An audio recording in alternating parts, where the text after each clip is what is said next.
First District Court of Appeals now in session. All who have business before this court, draw near, give attention, and you shall be heard. May God save these United States, the great state of Florida, and this honorable court. Good morning. We have two cases scheduled for oral argument this morning. Our first case is Margaret Taylor, former wife, versus Pamela Davis, former wife. Counsel, are you prepared to proceed? Yes, Your Honor. We have allowed 15 minutes per side for the oral argument. Would you like to reserve some time for rebuttal? Yes, Your Honor. I'd like to reserve 4 minutes, please. So noted. You may continue, counsel. Thank you, Your Honor. May it please the court. I'm Michael Korn of Korn and Zemer. Along with Sandra Mathis of Rogers Towers, we represent the appellant Margaret Taylor. This case presents interesting and somewhat novel issues in Florida, but the legal principles are, we believe, fairly straightforward and standard. Was the trial court empowered to award permanent alimony after a marriage of 3 years and 4 months by using the so-called any other factor test in section 61.08 to either negate or ignore established legal principles in Florida, which say that palimony or common law marriage is not recognized? The case involved a admittedly long-term committed relationship between two people. They did not get married until October of 2014. They separated in January of 2018. They separated shortly before the filing in January 2018. So we have a 3-year, 4-year marriage. Unfortunately, in our view, what the trial court did in its effort to try to be fair to the parties, as he said many times, including at the temporary support hearing, was taking into account the long-term relationship and treating this as if it were a long-term marriage, thereby either relieving Ms. Davis of her duty to rebut the presumption that permanent alimony at the conclusion of a short-term marriage is not appropriate. And I say that because there were several findings concluded in the final judgment that this court added to the proposed order that was submitted by Ms. Taylor. And despite Ms. Davis's efforts to say, well, this is just a standard exercise of discretion, we submit it's not, and that what this really involves is a misapplication of legal principles, which leads to potential problems. The trial court made several findings, both in the rulings on equitable distribution and its rulings on alimony. The court will recall that Ms. Davis received a disproportionate equitable distribution in her favor. She leaves this marriage with over $530,000 of assets, plus unvalued items such as furniture, woodworking equipment, and the like. But Counsel, yes, Your Honor. Happily argues that the trial court properly considered the nature and length of the parties' premarital relationship as any other factor necessary to do equity and justice under section 61.082J Florida statutes. You argue, on the other hand, that it was improper. Why was it improper? It was improper because the any other factors can't include a legally prohibited factor. And the legally prohibited factor we suggest here is the cohabitation and the length of the cohabitation. These parties were sophisticated enough to know that if they wanted to protect themselves prior to the marriage, they could have done so and did so when they deeded the property at the Neptune Beach home and the Georgia cabin. They did not enter any other types of agreements. And despite the appellee's claim, there's certainly no oral agreement that could be addressed. So the any other factors, Your Honor, respectfully, has been stretched out of recognition here. Because Mr. Korn, is there anything under the trial court's application of any other factor that is relevant to our consideration other than the duration of the cohabitation? I don't believe so, Your Honor. I mean, the court did make findings about contributions to the relationship. That's all appropriate under 6108. That's already taken into account in the statutory scheme. The any other factors, simply, we keep coming, despite what the appellee may have asserted in the brief, we keep coming back to simple recitation of buzzwords in the judgment or just recasting of statutory tests without any findings that tell us why. Why, for instance, were there exceptional circumstances? Why was the clear and convincing standard met And Your Honor, I would just point out numerous places at page 862 of the record. The court finds the support the parties offered each other financially, emotionally, and otherwise over their extensive relationship of nearly 28 years is inescapable and legally significant, end quote. When addressing the factor in 6108, Judge Rowe, dealing with length of the marriage, the court tips its hat to the fact that, yeah, they were only married 3 years and 4 months, but then says specifically, the court is cognizant of the totality of the parties' deeply committed relationship, which exceeded 27 years. That's at R885. Then at R891, the court says, for much of the parties' relationship, they lived as a married couple, mutually dependent upon one another.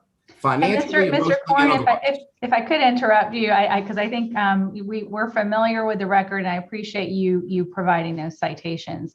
But if this really comes down to the duration of the cohabitation, if we were to apply the any other factor test the way that the trial court has, that would undermine all of Florida's law regarding cohabitation and also undermine the statutory scheme on calculating the duration of the marriage.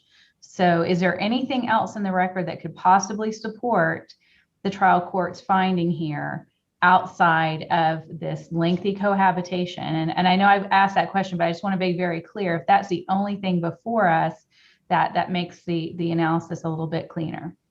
Your Honor, respectfully, we don't believe so. Perhaps Ms. Creed might have a different viewpoint. But the reason I wanted to mention those specific findings, and there are a couple of others, was because ultimately, despite the appellee's efforts to claim that the trial court didn't consider the cohabitation or the length of the relationship, it always comes back to the cohabitation. Mr. Korn, what about, I'm looking at the order on what the judge wrote with regard to the exceptional circumstances provision. And it says that respondent Taylor voluntarily and without prompting of Davis almost completely supported the parties financially. This caused Davis to discontinue the extent of her prior efforts of employment. Now, whether you agree with that or not, and whether you believe it's sufficient or not, isn't that another factor that's different from the length of the cohabitation that the trial court used to support the exceptional circumstances? No, sir, I don't believe so, because again, the legislature gave us a pretty thorough and complete template to analyze a relationship when it is being dissolved. And so the factors that you just pointed out, Judge Winokur, are, I believe, already addressed in the statute. They deal with contributions. Now, the statute, of course, says contributions to the marriage. What Ms. Davis wants is contributions during the entire relationship. So were there contributions? Yes. Did both parties contribute funds during their relationship prior to the marriage? Yes. Did Ms. Davis do things for Ms. Taylor? Yes. But those are already contemplated by the statute. And the any other factors isn't supposed to be the back door that lets in improper and we believe irrelevant considerations. And that's why I believe that ultimately we come back to the cohabitation as the basis for the deviation from the presumption that permanent alimony ought not to occur. This is not, Judge Winokur, the kind of case where permanent alimony has been permitted when a spouse is deathly ill or agreed to support or provide care for a disabled child. The cases that we've cited, and the other side too in the briefs, deal with those kind of factual circumstances when under those unusual circumstances, a permanent alimony award might be appropriate. Those facts don't apply here. Despite Ms. Davis's claims, the court found that she was employable, in fact, imputed some level of income to her. So we come back to the issue of that the contributions that you alluded to, I think, have already been taken into account by the legislature's analysis. We have a situation, I believe, whether this court applies de novo review, which I would suggest is appropriate, or even under the abuse of discretion standard. Under either standard, we submit that the permanency of this award cannot stand. It just cannot stand. Mr. Korn, I have one other question. Yes, Your Honor. As to the any other factor provision of the statute, is it your position that provision should only come into play when there's a factor that hasn't already been captured by the statute? That's my first question. Then the second question, do you think that the appellate courts, including ours, have applied it in that manner. As to your first question, Your Honor, yes, I would agree. The legislature couldn't have a crystal ball to envision what possible factors might be involved in two people's lives. So the any other factor was to give the court the ability to consider that. But as I mentioned before, it's not intended to raise issues that Florida courts have already said aren't to be considered. This is nothing more than a common law marriage dressed as cohabitation. Now, with respect to your second question, you said, have appellate courts dealt with this? Not in Florida, not that we found. The permanent alimony cases in short-term marriages that the Florida courts have commented on primarily deal with, I would suggest, extreme or unusual circumstances. This is, such as, I say, the illness of a child, a severe illness of one of the requesting party. The any other factors doesn't allow for, as I said, consideration of an inappropriate factor. And under these circumstances, there were no exceptional circumstances that allowed the presumption to have been evaded.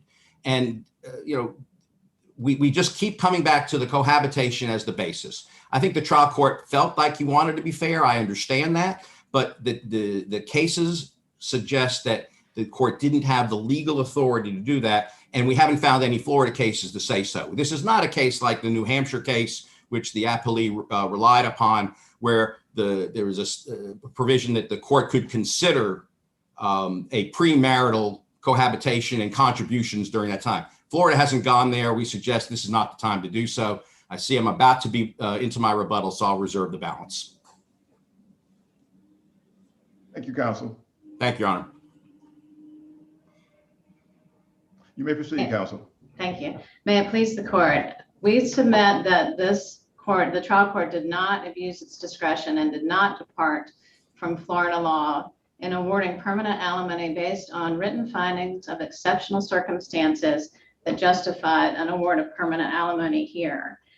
The trial court correctly interpreted the statute to find that the duration of this marriage, the length of this marriage, was a short-term marriage of 3 years and 4 months.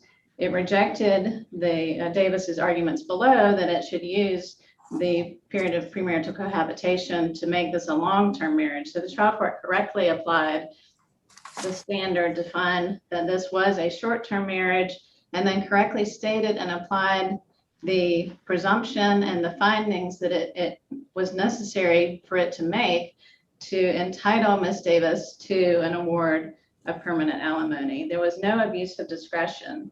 The trial court did not ignore legal principles because concepts of palimony and common law marriage arise outside the context of marriage. Here, the parties were legally married, and the trial court structured its analysis under section 61.08, which considers any other factor relevant or any other factor necessary to do equity and justice. These issues are not unique to same-sex couples. As the Munson court, the New Hampshire court found, these issues arise, the existence and nature of cohabitating relationships arise in the context of lots of households in this country that identify themselves as unmarried partners.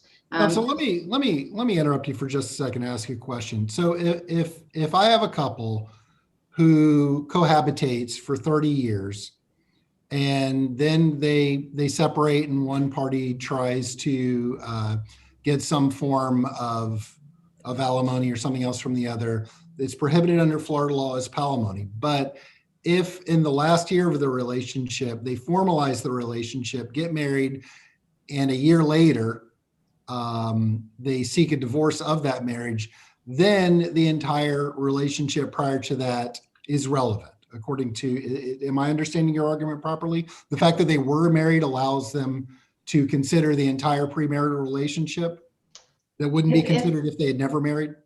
I think it would depend on the facts of that case. If the facts were as this case, as the trial court found, where the parties were mutually dependent on one another, then the nature of that relationship could be considered. It's not required to have been considered, but here when you have the financial and emotional dependence and the level of intertwining that occurred before the parties were married, then that would be available as a consideration of any other factor necessary to do equity and justice.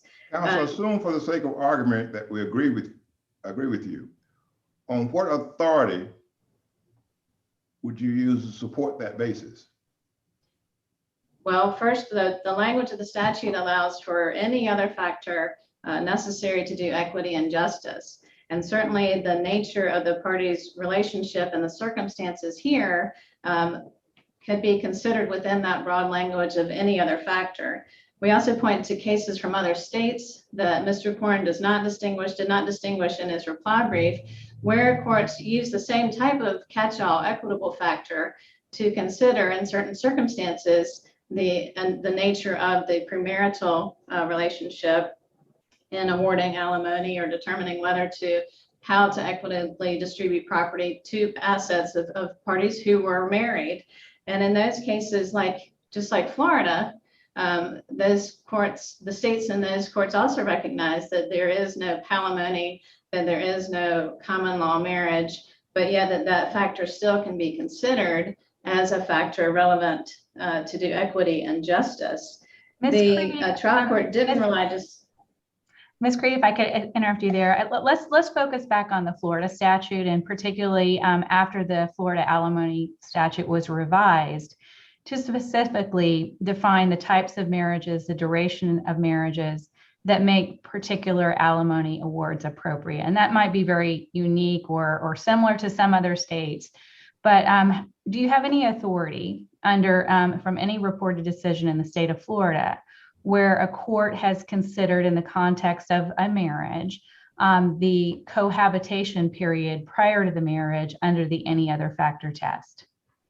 Not within Florida. But again, the cases that we pointed to from other states consider that as within that catch-all equitable factor. And again, I understand. So let me follow up on that question. As to any of those other states, do any of those other state statutes have presumptions regarding the duration of particular types of marriages the way the Florida statute does? Not that I'm aware of. I haven't looked specifically at that issue, but they certainly do have the same types of standards and categories with regard to what you look to in determining support and what you look to in determining equitable distribution. And again, in the context of making that decision, this trial court found that there were exceptional circumstances that justified an award of permanent alimony, did not abuse its discretion. And importantly too, it's not just this one factor that the determination of exceptional circumstances hinges on. It is also that Ms. Davis has significant physical limitations that, while they don't prohibit her ability to earn an income, they certainly limit her employment opportunities. She's been out of the workforce for a number of years, and she testified that she relied on Ms. Taylor's assurances that Ms. Taylor would provide for her financially, and that Ms. Taylor, in fact, did provide for the couple financially. The trial court finds that Ms. Taylor voluntarily and without prompting almost completely supported the parties financially. This caused Ms. Davis to discontinue the extent of her prior efforts of employment. And this conduct was not just before the marriage. This conduct continued throughout the parties' marriage. Ms. Taylor. Was there any medical evidence in support of the appellee's disability? There was not any expert medical testimony presented, but certainly the vocational rehabilitation expert testified that she considered the medical evidence, and she took that into account in deciding what types of work Ms. Davis would be able to perform. And the trial court itself found that Ms. Davis credibly testified to her physical limitations. And so there is credible evidence to support that she is physically limited. There's evidence to support that those limitations occurred and continued throughout the parties' marriage. And reliance on that, again, Ms. Taylor assured Ms. Davis that she would provide for the parties financially, And she, in fact, did provide for the parties financially throughout the couple's marriage. Ms. Ms. Taylor, Ms. Creed, is that limited? And I think, we've had many cases under the any other factor test, as Mr. Korn pointed out, with children with disabilities or a severely disabled spouse. If we were to put aside the period of cohabitation, is this limited physical ability of your client sufficient to support affirmance here under the abuse of discretion standard? yes, Your Honor, it is. And particularly when you couple that, her significant physical limitations that affect her ability to earn income, but also when you combine that with her reliance on Ms. Taylor's providing of financial support, almost a complete financial support of the parties. And Ms. Davis ceased, as the trial court found, ceased the extent of her prior efforts of employment. So during the marriage, Ms. Counsel, Taylor herself, Mr. Korn suggested that those factors, to the extent that they made a difference, were set forth in the other factors necessary to determine alimony and don't necessarily support factor J. What's your response to that? well, my response to that is the trial court here considered all the factors under the statute. And I disagree that the determination of permanent alimony rests solely on this any other factor necessary to do equity and justice. The trial court details specific findings as to many circumstances that support a finding of exceptional circumstances. And so again, it's not just that Ms. Davis has physical limitations, that she can't work at the same level that she did. She's also approaching retirement age. She has limited work history. She has limited education. And Ms. Taylor specifically assured Ms. Davis that the two were financially well off and would be provided for. At pages 279 and 280 of the trial transcript, Ms. Taylor specifically admits that she and Ms. Davis discussed that Ms. Davis didn't have to work anymore in probably 2016, maybe the beginning of 2017. That's during the parties' marriage.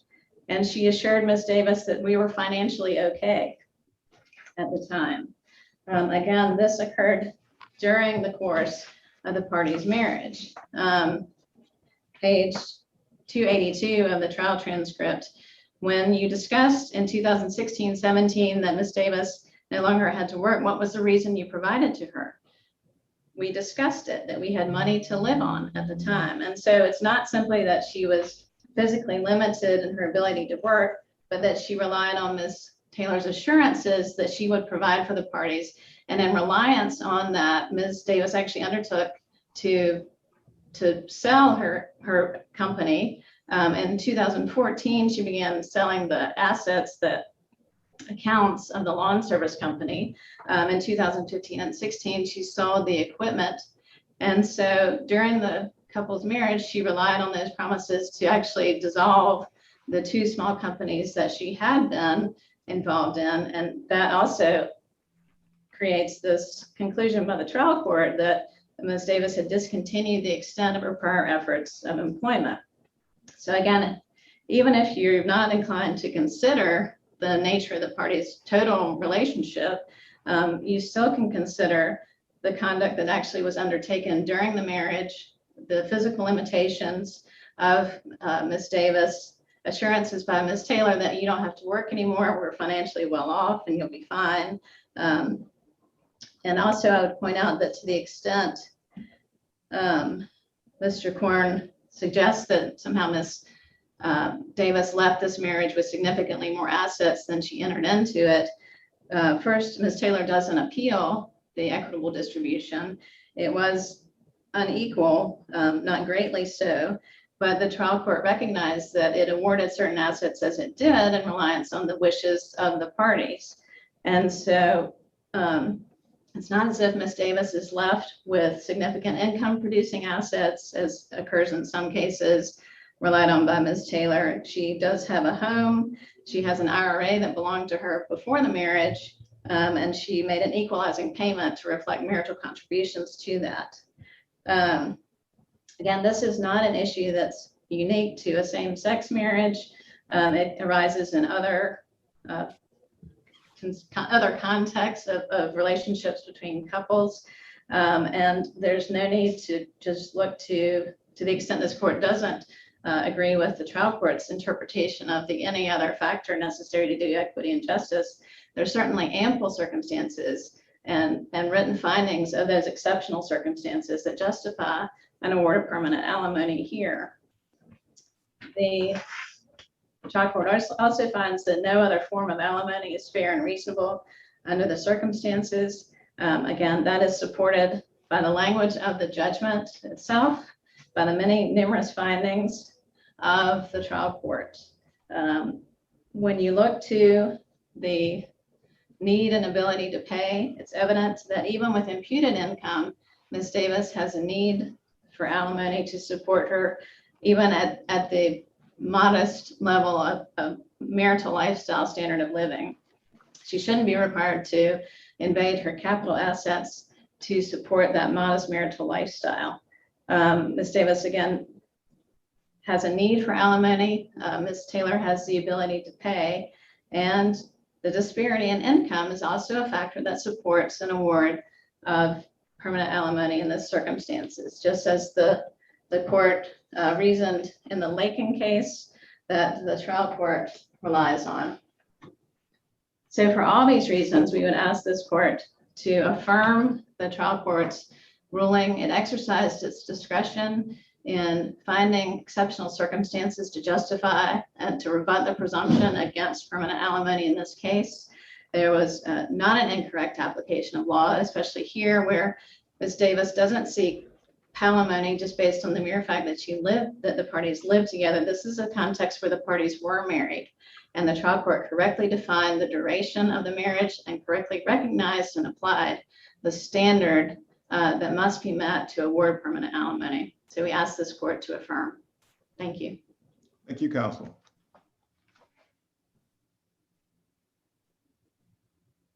Thank you, Your Honor. Scoring. Thank you, Your Honor. Let me just quickly address one of Ms. Creed's last points first.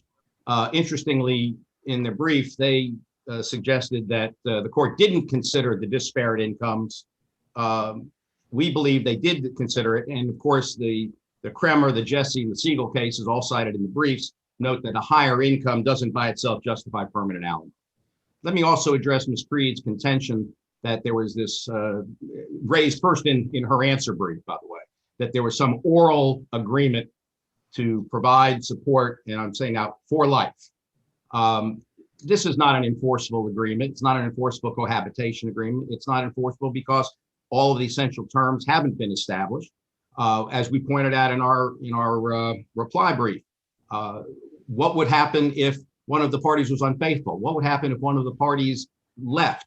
What would happen in the event of any number of things? So under the Townsend Consulting case, which we cited in our brief, essential terms were left open. And only if no essential terms were left open could any potential oral agreement be enforceable. No such enforceability is applicable in this case. As counsel said that Ms. Davis discontinued her employment. Well, she discontinued her employment at the auto dealership where she was the service manager, a more or less sedentary position, which the evaluator took into account when even considering Ms. Davis's self-complaints of pain. But even the trial court in this judgment found that she was doing off the books work, that she reported zero income to the Internal Revenue Service after 2010, yet money was going into accounts, and the court made specific findings to that effect. So the claim that she discontinued her employment before the marriage, if not during the marriage, ought to be taken with a very healthy grain of sand. Mr. Corn, if I could interrupt for just a moment, I'd like you to address Ms. Creed's argument that even if we're to set aside the length of the cohabitation,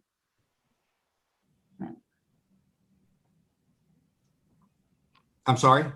and I think my computer paused for a second. Even if we were to set aside the length of the cohabitation here, the argument seems to be that the Ms. Davis's age and her physical limitations and employability are reasons we should apply the any other factor test. But again, Those factors seem to be picked up in 61082C, the age, physical, and emotional condition of each party, and also under 61082E, the earning capacities, vocational skills, and employability of the parties. So if we set aside duration, which is one factor, we set aside the employability, another factor, and we set aside the physical condition of the party, which is another statutory factor. Is there any other factor that the court could have considered?